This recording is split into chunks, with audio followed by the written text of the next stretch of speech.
ഹരേ കൃഷ്ണ. എല്ലാവർക്കും മാധവത്തിലേക്ക് സ്വാഗതം.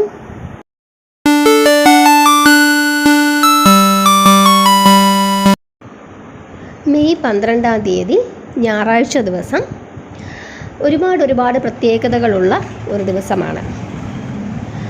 അതായത് നമുക്കെല്ലാവർക്കും അറിയാം, ആദി ശങ്കരാചാര്യർ ആരായിരുന്നു?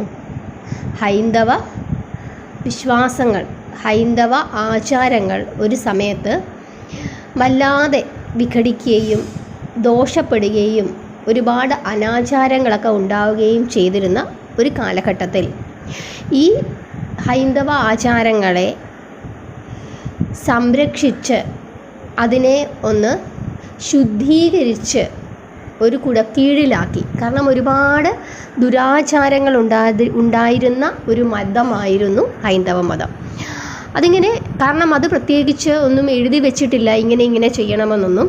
അതുകൊണ്ട് തന്നെ ഓരോരുത്തരും അവരവരുടെ ഇഷ്ടത്തിനനുസരിച്ചിട്ട് ഒരുപാട് ദുരാചാരങ്ങളൊക്കെ അതിനകത്ത് കൊണ്ടുവന്നിരുന്നു.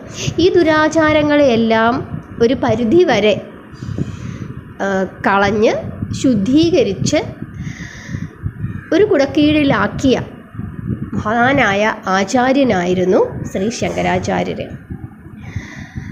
അദ്ദേഹത്തിൻ്റെ 1236 ബർത്ത് ആനിവേഴ്സറിയാണ് ഈ മെയ് 12 ഞായറാഴ്ച. അതായത് വൈശാഖ മാസത്തിലെ ശുക്ലപക്ഷ പഞ്ചമി തിഥിയിലാണ് അദ്ദേഹം ജനിച്ചത്. അതുകൊണ്ട് തന്നെ അദ്ദേഹത്തിൻ്റെ 1236 ബർത്ത് ആനിവേഴ്സറിയാണ്. ശങ്കരാചാര്യ ജയന്തിയാണ്. അദ്ദേഹത്തിൻ്റെ കഥകളൊക്കെ നമുക്കറിയാം. കാലടിയിലാണ് ജനിച്ചത്. അദ്ദേഹം എങ്ങനെയാണ് സന്യാസത്തിലേക്ക് പോയത്, അമ്മയ്ക്ക് കൊടുത്ത വാക്കുകൾ, അതിനുശേഷം അദ്ദേഹം എഴുതിയ കൃതികൾ, അല്ലേ, അതൊക്കെ നമുക്ക് അറിയാം. നമ്മളതൊക്കെ ജപിക്കുന്നതാണ്. കനകധാരാസ്തോത്രവും സൗന്ദര്യലഹരിയും ഒക്കെ നമുക്കറിയാം. അതുപോലെ തന്നെ ശ്രീ ശങ്കരാചാര്യരുടെ സർവജ്ഞപീഠം നമ്മൾ മൂകാംബികയിൽ പോകുമ്പോൾ പോകാറുണ്ട്. ഇതൊക്കെ നമുക്കറിയാം, കൂടുതലായിട്ടൊന്നും പറയുന്നില്ല. അപ്പോൾ അദ്ദേഹം ജനിച്ചത് വൈശാഖ മാസത്തിലെ ശുക്ലപക്ഷ പഞ്ചമിയിലാണ്. അതുകൊണ്ട് തന്നെ ഞായറാഴ്ച ദിവസം ശ്രീ ശങ്കരാചാര്യ ജയന്തിയായിട്ട് നമ്മൾ ആഘോഷിക്കുന്നു. അതുപോലെ തന്നെ മറ്റൊരു മഹാനാണ് സൂർദാസ്. നമുക്കെല്ലാവർക്കും അറിയാം സൂർദാസ് ആരാണ്? മഹാകവിയാണ്, സംഗീതജ്ഞനാണ്, വൈഷ്ണവനാണ്, കൃഷ്ണഭക്തനാണ്. അതുപോലെ തന്നെ ജന്മന അന്ധനുമാണ്. അദ്ദേഹം വീട് വിട്ടിറങ്ങി ഒരുപാട് ശ്രീകൃഷ്ണ ഭക്തിഗാനങ്ങൾ ഒക്കെ രചിച്ചു. വലിയ കൃഷ്ണഭക്തനായിരുന്നു സൂർദാസ്. അദ്ദേഹത്തിൻ്റെയും ജന്മ വാർഷിക ദിനമാണ് ഈ വൈശാഖ മാസത്തിലെ ശുക്ലപക്ഷ പഞ്ചമി. അതുകൊണ്ട് തന്നെ മെയ് 12 സൂർദാസ് ജയന്തിയും ആണ്.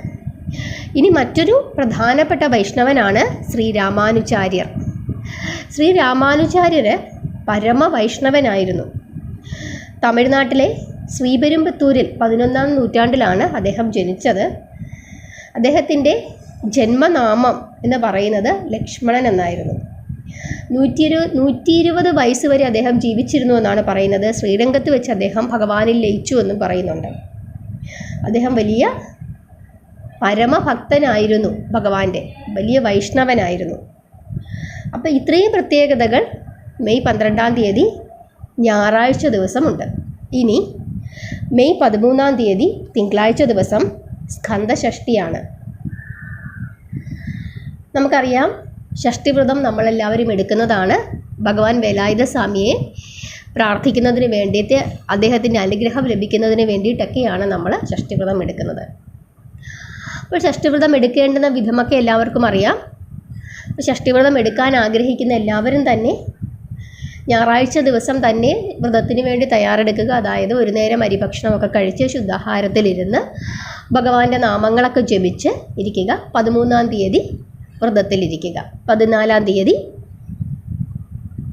ഭഗവാന്റെ ക്ഷേത്രത്തിൽ പോവുകയോ വിളക്ക് കത്തിച്ച് തീർത്ഥം കുടിച്ച് നമ്മുടെ വ്രതം അവസാനിപ്പിക്കാം. ഷഷ്ഠിവ്രതം എടുക്കുമ്പോൾ പൂർണ്ണമായ ഉപവാസം പറയുന്നില്ല. ഒരു നേരം അരിഭക്ഷണം കഴിക്കാം, അതല്ല പാലും പഴവും കഴിച്ചിരിക്കാം, ഉപവസിക്കാം, ജലം മാത്രം കുടിച്ചിരിക്കാം. എങ്ങനെയാണോ നമ്മൾ എടുത്തു വരുന്നത് അതിനനുസരിച്ച് ചെയ്യാം. പക്ഷേ ഉള്ളി, വെളുത്തുള്ളി മുതലായ രജസ് സ്വഭാവങ്ങളുള്ള പച്ചക്കറികൾ ഉപയോഗിക്കാതിരിക്കുകയും നോൺ വെജുകളൊക്കെ ഉപയോഗിക്കാതിരിക്കുകയൊക്കെ ചെയ്യുക. പകലുറക്കം പാടില്ല. ഭഗവാനെ പ്രാർത്ഥിക്കുക. ഇനി വ്രതം എടുക്കാത്തവരാണെങ്കിൽ പോലും അന്ന് ഷഷ്ടിയാണ് എന്ന് മനസ്സിൽ വിചാരിച്ച് നമ്മൾ നാരായണ ഭജനം ചെയ്യുന്നതിനോടൊപ്പം തന്നെ വേലായുധ സ്വാമിയെയും പ്രാർത്ഥിക്കുക. ഈ മാസം നമ്മൾ ദിവസവും നാരായണ ഭജനം ചെയ്യണം. കാരണം ഭഗവാനെ ഏറ്റവും ഇഷ്ടപ്പെട്ട മാസമാണ് ഈ വൈശാഖ മാസം. അതുകൊണ്ട് തന്നെ ഭഗവാൻ നാരായണനെ ഭജിക്കുന്നതിൽ യാതൊരു വിട്ടുവീഴ്ചയും വരുത്തരുത്. ഒരു നോട്ട് ബുക്ക് എടുത്ത് വെച്ച് നാരായണ നാരായണ നാരായണ എന്നെങ്കിലും നിങ്ങൾ എഴുതിക്കൊണ്ടേയിരിക്കണം. അതിൻ്റെ വ്യത്യാസം നിങ്ങൾക്ക് നിങ്ങളുടെ ജീവിതത്തിൽ അറിയാൻ പറ്റും. കണ്ണിൽ കൊള്ളേണ്ടുന്ന ദോഷങ്ങളെല്ലാം പുരുകത്തിൽ കൊണ്ടെങ്കിലും മാറും. അത്രത്തോളം വിശേഷപ്പെട്ട മാസമാണ് ഭഗവാനെ വിളിക്കുന്നതിനായിട്ട്. അത്രത്തോളം സമയം നമ്മൾ നാരായണ ഭജനത്തിലിരിക്കുക. അപ്പോൾ നാളത്തെ ദിവസത്തെ പ്രത്യേകതയും തിങ്കളാഴ്ച ദിവസത്തെ പ്രത്യേകതയും നിങ്ങൾക്ക് മനസ്സിലായെന്ന് വിചാരിക്കുന്നു. അതുപോലെ തന്നെ പഞ്ചമി തിഥിയിൽ പഞ്ചമി ദേവിയെ വിളിച്ച് പ്രാർത്ഥിക്കുന്നത് വളരെ വിശേഷമാണ്. നമുക്കറിയാം വരാഹി ദേവി രാത്രി ദേവതയാണ്. അതുകൊണ്ട് 8 മണിക്ക് ശേഷം ഭഗവതിയെ വിളിച്ച് പ്രാർത്ഥിക്കുന്നതും സൂര്യോദയത്തിന് മുമ്പ് വിളിച്ച് പ്രാർത്ഥിക്കുന്നതും വളരെ വിശേഷമാണ്. ലളിതാ സഹസ്രനാമം ദേവിക്ക് വേണ്ടി നമുക്ക് ജപിക്കാം. നമ്മുടെ ചാനലിൽ തന്നെ ഒരുപാട് ദേവിയുടെ നാമങ്ങൾ ഇട്ടിട്ടുണ്ട്. സെർച്ച് ചെയ്ത് നോക്കിയാൽ കിട്ടും. അതൊക്കെ നമുക്ക് ജപിക്കാം. തേങ്ങാദീപം കത്തിച്ച് വെച്ച് ജപിക്കാം. എളുപ്പം. ക്ഷിപ്ര പ്രസാദിനിയാണ് ദണ്ഡിനി ദേവി അല്ലേ, പഞ്ചമി ദേവി. നമ്മൾ ലളിതാ സഹസ്രനാമം ജപിക്കുമ്പം തന്നെ അതിനകത്ത് പഞ്ചമി ദേവിയെ പറ്റി പല ഭാഗങ്ങളിലും പറയുന്നുണ്ട്. അതുകൊണ്ട് തന്നെ വളരെ പ്രധാനപ്പെട്ട ദേവിയാണ്. സപ്തമാതാക്കളിൽ ഒരുവളാണ്. അത് പ്രാർത്ഥിക്കാം. അപ്പം നാരായണ ഭജനത്തോടൊപ്പം തന്നെ അതാത് ദിവസത്തെ പ്രത്യേകതകളും കൂടി മനസ്സിലാക്കി അതാത് ദേവതകളെ പ്രാർത്ഥിക്കുക. എല്ലാവർക്കും മനസ്സിലായെന്ന് വിചാരിക്കുന്നു. എല്ലാവരെയും ഭഗവാൻ അനുഗ്രഹിക്കട്ടെ. വീണ്ടും ഓർമ്മിപ്പിക്കുന്നു, നാരായണ ഭജനം മുടക്കരുത്. എപ്പോഴും ഭഗവാന്റെ നാമങ്ങൾ പറഞ്ഞുകൊണ്ടേയിരിക്കുക. കഥകൾ കേട്ടുകൊണ്ടിരിക്കുക. കഥകൾ മറ്റുള്ളവർക്ക് പറഞ്ഞു കൊടുക്കുക. പറ്റുന്ന സമയങ്ങളിലൊക്കെ മഹാവിഷ്ണു ക്ഷേത്രത്തിൽ ദർശനം നടത്തുക. ഗുരുവായൂരൊക്കെ ഒന്ന് പോവുക. അത് വളരെ വിശേഷമാണ്. അതല്ലെങ്കിൽ അടുത്തുള്ള കൃഷ്ണക്ഷേത്രങ്ങളിൽ ദർശനം നടത്തുക. പ്രാർത്ഥിക്കുക. 2 നേരവും വിളക്ക് കത്തിച്ച് വെച്ച് ഒരു 5 മിനിറ്റെങ്കിലും ഭഗവാനെ വിളിച്ച് പ്രാർത്ഥിക്കാൻ പറ്റുന്നെങ്കിൽ അത് വളരെ വിശേഷമാണ്. അപ്പോൾ നാളത്തെ ദിവസത്തെയും മറ്റന്നാളത്തെയും പ്രത്യേകതകൾ മനസ്സിലാക്കുക. തിങ്കളാഴ്ച ദിവസം ഷഷ്ടിയാണ്.